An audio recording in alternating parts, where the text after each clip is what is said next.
Hi there, welcome to my video about molarity, osmolarity, and milli-osmolarity. I'm going to start by really explaining what exactly is molarity, how does that relate to solutions, and then how does that relate to the body's ability to take on water or actually release water into solutions as we talk about osmolarity and milli-osmolarity. So first, let's talk about molarity. So the molar concentration is really the relationship between the solute. The solute is any tiny, quote, cute little dissolved particles. And so when I call something a solute, what I'm really referring to are ions. They could be sodium chloride, magnesium, potassium, whatever that looks like. Or it could be smaller molecules, such as OH, a hydroxide. Or it could be larger molecules such as glucose, fructose, types of sugars, proteins, and such. So really the solute is any dissolved compound or molecule or atom that is dissolved in a solvent. Now, solvents are usually water. So we're dealing with biological solutions. So our solvent, when we're talking about that, the main solvent is going to be water. When you dissolve the solute together with the solvent, you get the solution to the whole problem. So the solution is all of it together. So when we're talking about molarity, what we're really talking about is the concentration of the solute per the amount of water. So let's go ahead and start with some molarity problems. This isn't going straight into the molarity yet. We need to really talk about what the molar mass is first. So I gave us two examples. Example number one has A and B. So calculate the number of grams present in the following. So we're going to start. Both of these are going to use these same step values, but I decided to go ahead and separate them out so you can see the difference. So 1.25 moles of sodium fluoride, NaF. So in order to do this, first we need to calculate the molar mass, okay? The molar mass is going to be the individual mass, atomic mass of sodium plus the individual atomic mass plus fluorine. Put them together, you got the molar mass. Step number two, use that molar mass calculation, that answer, to derive a conversion factor. And that conversion factor label is grams per mole. So we're going to talk about that on the next page. So these two steps will also apply when I do the next example B. So let's start with example A. How many grams in 1.25 moles of sodium fluoride? So your step one, here's what I did. I got the atomic mass for sodium, 2.99. You will find this on your periodic table. Fluorine, 19.00. Notice I rounded them to the 2 decimal places. If you will see, there's actually more decimal places, but it rounds. Add them together, the atomic mass for sodium, the atomic mass for fluorine, put them together. That is the molar mass for the entire ionic compound. So the molar mass of sodium fluoride is 41.99, but you have to understand the association. Grams of sodium fluoride per 1 mole of sodium fluoride. There is an equivalent of this being the molar mass is going to be equivalent to 1 mole of it. And the reason why we do this is when you're in the lab, you measure out grams. You put it on the electronic balance and you measure it out. And then you mix it with the solvent so you can make your solution. We don't measure out moles. Moles is going to be an equivalency to how many molecules in that actual subset of concentration of that solute, I should say. So with that, we went over in Bio 111 how 1 mole has an equivalency to that Avogadro's number in molecules. We're not going to be covering this in this video. Go ahead and find another video if you need a refresher on that, but we won't be using that. So the next step, we're going to go ahead and take this molar mass, and we are going to calculate how many grams. So the question is, what do we know? We know we have 1.25 moles. That's what we want, is 1.25 moles. we need to figure out how many grams are we going to measure out in order to do that. So we get started with what we know first, 1.25 moles of NaF. And then we take our conversion factor. I know it's a big, scary word. It just means that these are equivalent. It could be in this position or it can be flipped around. Luckily, we're put in this position. Why? Because moles is on top here, and we need to get rid of that unit's moles. So that's why we put it on the bottom. So from there, we just calculate. We cancel out the moles. We cancel out the moles. We're left with the label of grams. We multiply 1.25 times 41.99. That's where we get 52.49 grams of sodium fluoride. That's how we know what to measure out. So let's do the next problem. So the question is, how many grams of 3.5 moles in C2H6? I specifically chose this. This is going to be a hydrocarbon because it has more than one atom of carbon. It's got 2 atoms of carbon. And this has 6 atoms of hydrogen. So we need to account for every single atomic mass of every single atom. So let's look over here. Carbon, the atomic mass of carbon is 12.01. You get that from your periodic table. Because there are 2 atoms of it, we're going to times that by 2, getting 24.04. Hydrogen, the atomic mass of hydrogen is 1.01. We have 6 atoms of hydrogen, times it by 6. So you have 6.06. Add these together, your total is going to be 30.10. And the labels for that, so your molar mass of C2H6 is 30.10 grams. And we always put the label C2H6 per 1 mole of C2H6. Now that we have built this conversion factor, we're going to use it to calculate how many grams in 3.5 moles. So we get started with what we know, 3.5 moles of C2H6. We use the conversion factor. We put the moles piece on the bottom. The 1 always goes with the moles, by the way. And then we're going to cancel out the moles label, cancel out the moles label. We're left with the grams label. 3.5 times 30.10 is going to be 105.35 grams of C2H6. Notice how I box my final answer. That will be the expectation as I'm grading your work. All right, so let's do another example. We're going to go ahead and hit the problem from another angle. So the next set of questions, next question is calculate the number of moles. Last time I was asking for grams. Now I'm asking for the number of moles in 250 milliliter solution of 1.5 molar solution total, okay, of MgBr2. And so what that means is this is the liquid portion.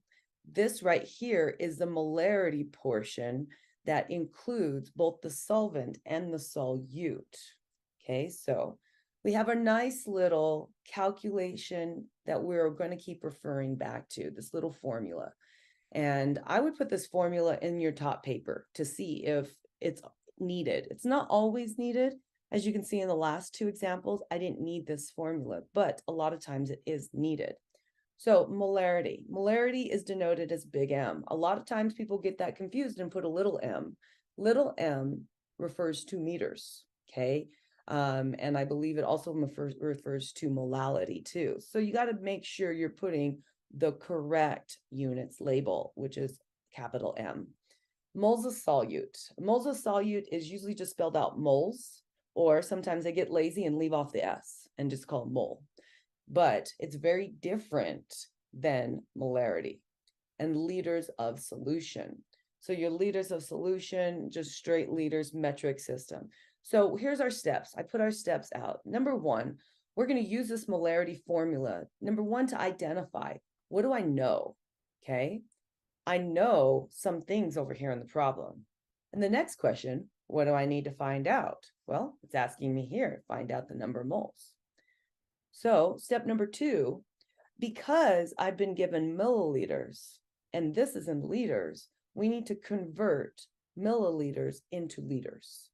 Then from there, we just use this formula and we start plugging and chugging. So let's go ahead and get started.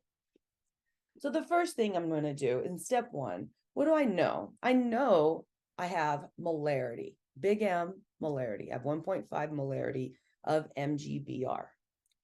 And I know milliliters, okay? Well, now that we know milliliters, step 2 is to convert that 250 milliliters into liters. So what do? We set it up where we can cancel out milliliters. We're left with the liters label. 250 divided by 1,000 is 0.025 liters. All right, so our next thing, step 3, as I say, plug and chug. So I brought our molarity formula back again so we can see that. We're going to have to do a little bit of manipulation here because you can't just make labels go away. You have to be able to cancel labels out. So looking at this, big M equals moles per liter, as you can see that. Well, I put this here in red. If I said big M equals moles per liter, then I could take this moles per liter and put it over here and replace big M. Because like I say here, it's the same thing. Now I've manipulated what I have, and I'm going to use this on the next page. So I have, don't look at the purple sides. Let's look in the middle, the black box. 1.5 moles per liter, I pulled that from the last page, equals the amount of moles of that solute over the amount of liters. We calculated it was 0.25 liters of solution. Okay, so the goal is we need to isolate moles by itself because the question is to solve for moles. So in order to isolate moles by itself, we need to get rid of this liters piece on the bottom. You need to go back into your algebra. Your algebra to get this isolated, we are going to times this side of the equal sign by 0.25 liter solution. Now we can cancel that and cancel that. But whatever we do to this side of the equal sign, we have to do to this side of the equal sign. So if we times 0.25 on this side of the equal sign, we have to do it on this side also. But look at that. Now we're only going to cancel liters and we cancel liter label. We leave the number, okay? We have isolated moles on this side. You can see I put my work down here. Now we are left with 0.25. We times it by 1.5 moles, and that's what the label of moles of MgBr2 is. 0.25 times 1.5 equals 0.38 moles of MgBr2. Notice I boxed my answer. Hopefully I did all my basic math right. So feel free to check me, let me know. Alrighty, so that's how you do that when you're solving for moles, when you are given molarity and milliliters. All right, let's go ahead and go to another example. In this example, they're asking you to calculate molarity, big M, okay? This is the easiest of them all, I'm going to tell you. So here, once again, we're using our formula. So we need to look at it. Our step 1, what do we know? What do we need to find out? Well, we don't know big M. That's what we need to find out. We do know milliliters. So like before, we're going to need to, step number 2, convert milliliters into liters. And then we can check off this piece, okay? But here's the deal. We don't know grams. So as much as I said this is the easiest, it's not too bad. It is. So we are going to find moles with grams. And how do we do that? Like our first example I gave you, you are going to use that molar mass conversion in order to do that. So we need to figure out the molar mass. Then step number 4, plug and chug. So let's go ahead and get moving. So first of all, to calculate that molarity, let's, like I said, figure out, we know grams, we know milliliters. Let's go ahead and convert milliliters into liters. Boom. You already know how to do that, so let's follow to the next. Then we need to calculate the molar mass for KBr. So individually, the atomic mass of potassium, looking at the periodic table, is 39.10. The atomic mass of bromine, looking at the periodic table, is 79.9. I had to round up, okay? So I always round up to 2 decimals. You never want to round up to the first decimal. You want to save some room here because sometimes that does make a difference. Sometimes it doesn't. Okay, so let's add them together. Your molar mass for KBr is 119.00. I kept those 2 decimal places because they are significant at this point. So 119.00 grams of potassium bromide per 1 mole of potassium bromide. You're starting to see the similarity from every single one. And so from there, we're going to take this conversion factor. We know grams, 36 grams of potassium bromide, right? So that's what we know. So that's what we put here always, because that's what we get started with. 36 grams. We use this conversion factor. We put the grams on the bottom. Ooh, that's different. We had to flip this conversion factor in order to get the label of grams to be where we canceled. So only the conversion factor is flippable. Never force this on the bottom because this is what we are starting with. This is what we know and we're working with in the lab. It's always the conversion factor that can be flippable. So always keep the number value with the grams also. Don't try to put this 119 up here. So let's go ahead and get started. 119 grams of potassium bromide per 1 mole of potassium bromide. We can now cancel out grams and potassium bromide, grams, potassium bromide. We're left with mole, and that's good because that's what we're going to need for the next stage. So 36 times 1 divided by 119 is 0.3 moles potassium bromide. But that's not my final answer. That's going to take us to the next stage. Our next step is to use our molarity formula. So now we have everything we need. We have, from the previous step, 0.3 moles of potassium bromide.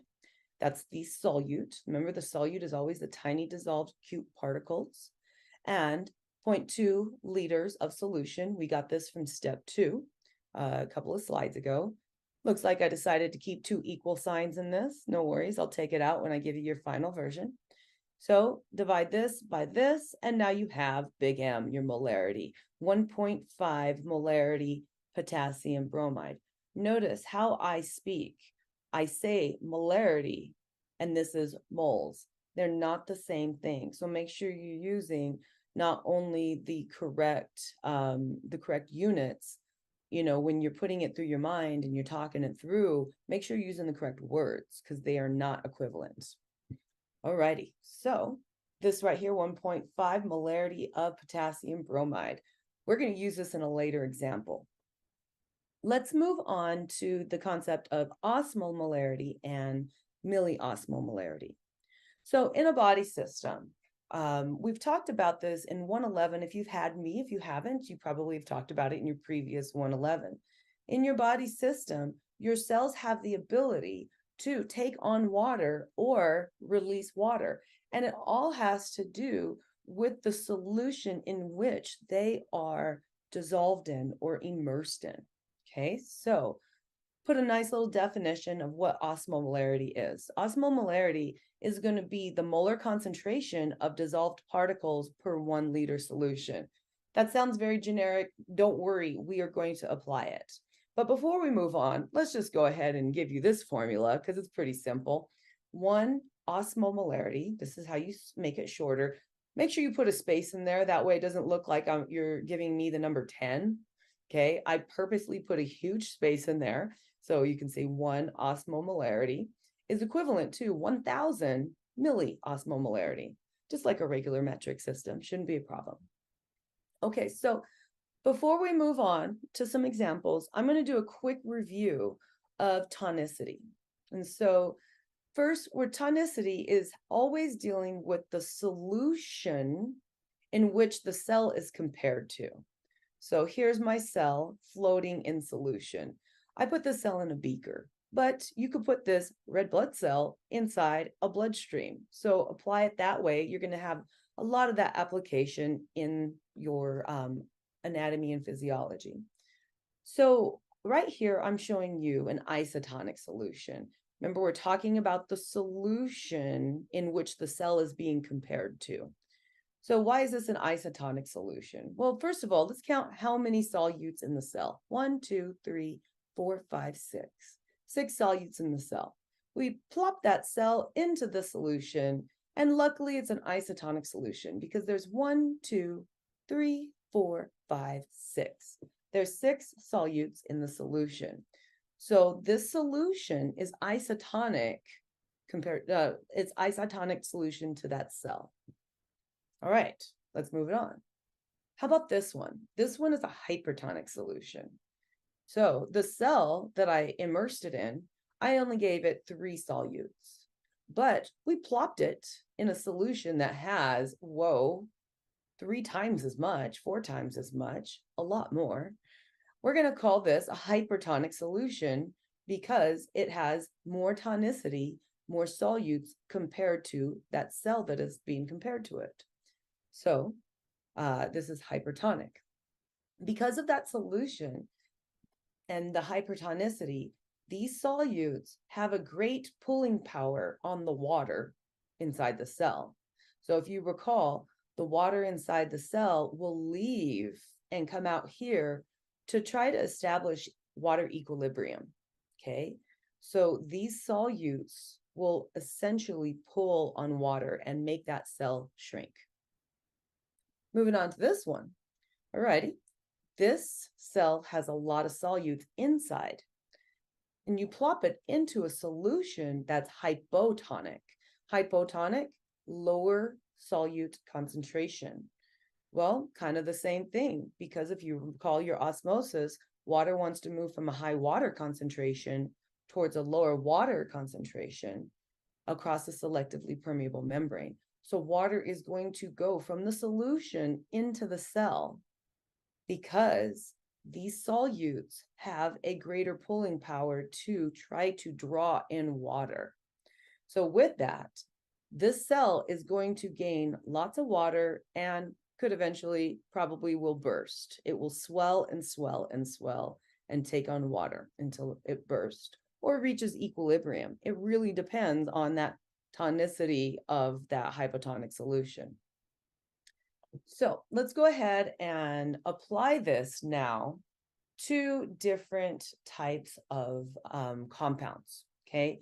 I use the word compound because molecules are not, if you recall from your 111, a molecule really has to do with a compound that is in a fixed ratio, like specifically your water, H2O, in a fixed ratio. It's got 2 hydrogens and 2 oxygens.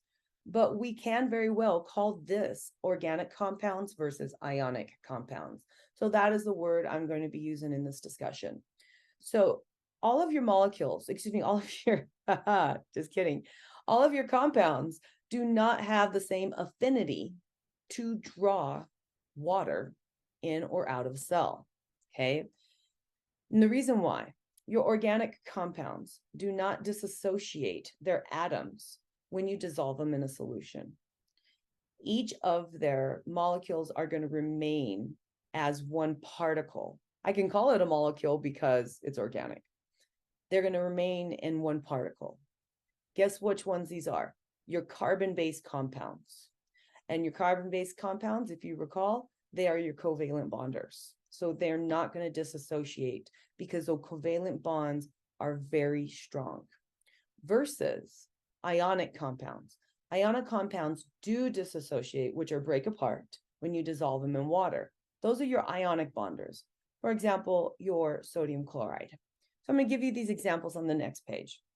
So 3 examples I'm giving you is going to be glucose, sodium chloride, and magnesium chloride. So glucose is C6H12O6. So because this is an ionic, because this is a covalent compound, okay, it is not going to dissociate when it goes into the solution. And it's going to be considered one particle.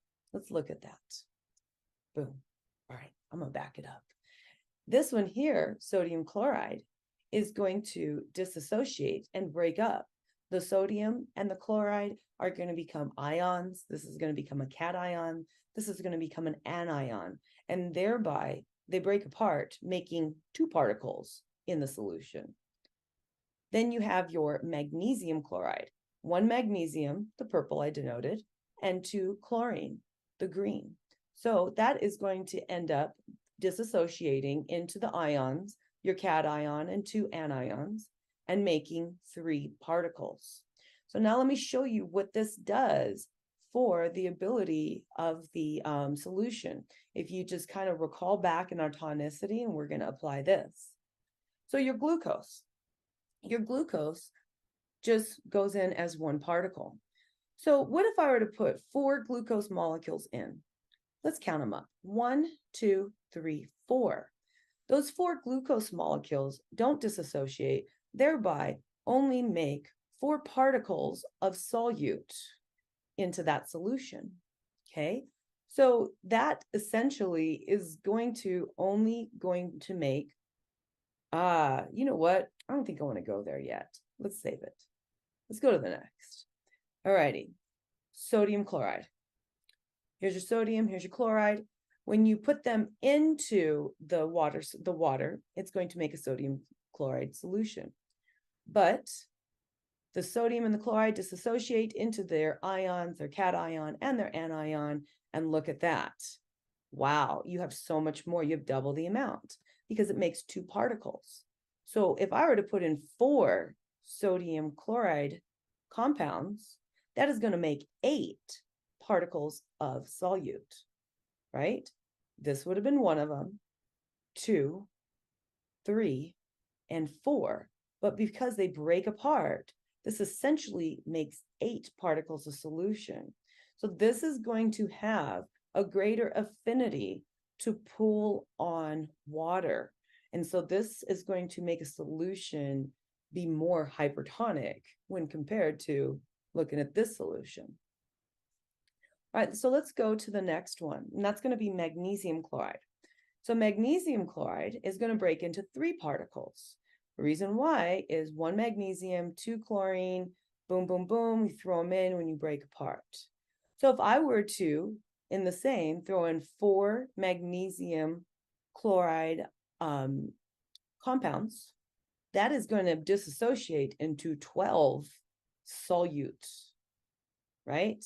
1, 2, 3, 4. I'll let you count them up. So this has a greater affinity to draw on water than if you were to put in sodium chloride, than if you were to compare it to glucose. So this is definitely going to make more of a hypertonic solution. So the big take home for this is it does matter what compound is going into a solution. So let's go ahead and do a couple of example problems. So we're going to calculate the osmolarity of 3.5 molarity of sucrose. And I just gave you, this is the molecular formula for sucrose solution. Okay, so the step one, determine how many particles are going to dissociate it. Well, this is a carbon-based compound, right? It's organic. So that means even though it has all of these atoms, it is not going to dissociate. So it's only going to make 1 particle. And the second step is to multiply the molarity by the number of particles. We already gave it away. It only has 1 particle, like I said. Sucrose, carbon-based compound, does not dissociate into the individual carbons, hydrogens, and oxygen atoms. It remains as 1 particle.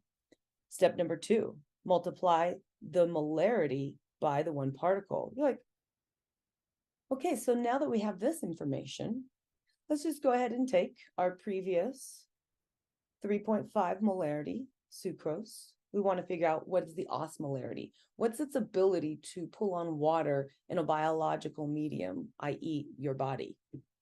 So 3.5 molarity of sucrose solution times one particle, because we've denoted only one particle, is going to be equivalent to 3.5 osmolarity of sucrose. So they're equivalent. You're going to find the same thing with glucose. You're going to find the same thing with fructose. So yeah, I think I just gave away a bunch of your answers. Let's try a different example. So I'm going to take the answer from our example 3 a few slides back. Remember, our example 3 asked to calculate the number of molarity for 36 grams of KBr in 200 milliliters of solution. This was our final answer, 1.5 molarity of KBr. Why would I do another problem when I can just continue the last one? All right, so let's go ahead and take this right here and figure out, now we need to calculate the osmolarity of that 1.5 molarities of potassium bromide. So for step 1, determine how many particles it's going to dissociate into. Step 2, multiply the molarity by the number of particles. Pretty easy. Let's go to it. So step 1, potassium bromide, it's ionic. So that means it is going to dissociate into its cation of potassium and the anion of bromine. So thereby, it's going to make 2 particles. So step number 2, multiply the molarity by the number of particles. Well, the molarity that I gave you was 1.5 molarity of KBr, times that by 2 particles, and your answer is 3.0 osmolarity of KBr. Don't forget to box your answer. All right, so let's go to the next.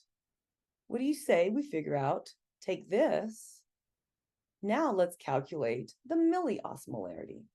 If you recall, I gave you a conversion factor when we first got started with this. It was 1 osmolarity is equivalent to 1,000 milliosmolarities. So let's take our previous answer of 3.0 osmolarities, use our conversion factor. 1,000 milliosmolarities is equivalent to 1 osmolarity. Cancel out the label osmolarity, cancel out that label osmolarity, and then we have 3 times 1,000 is equivalent to 3,000 milliosmolarities of potassium bromide. Why would I need to do this? Well, in the medical field, we're really dealing with milliosmolarities per liter. And so knowing how to calculate to this level is definitely needed. So, alrighty, so expectations. As you can see, I typed everything out. I don't expect you to type everything out. This took me almost 2 days to make this PowerPoint for you. So anyway, just you can hand do your work, but legibly show your work.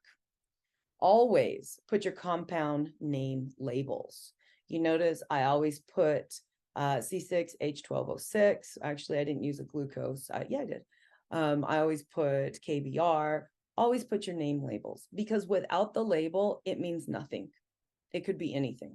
So there will be points taken off. So always put the units label.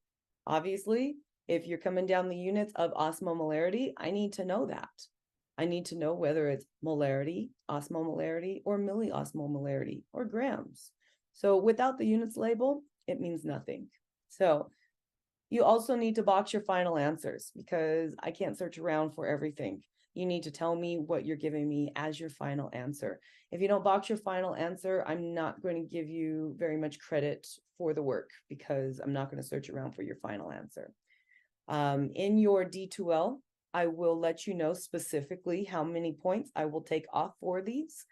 And so it could get significant if you do not make sure you have all this. So as difficult as all of this sounds, it's actually pretty fun.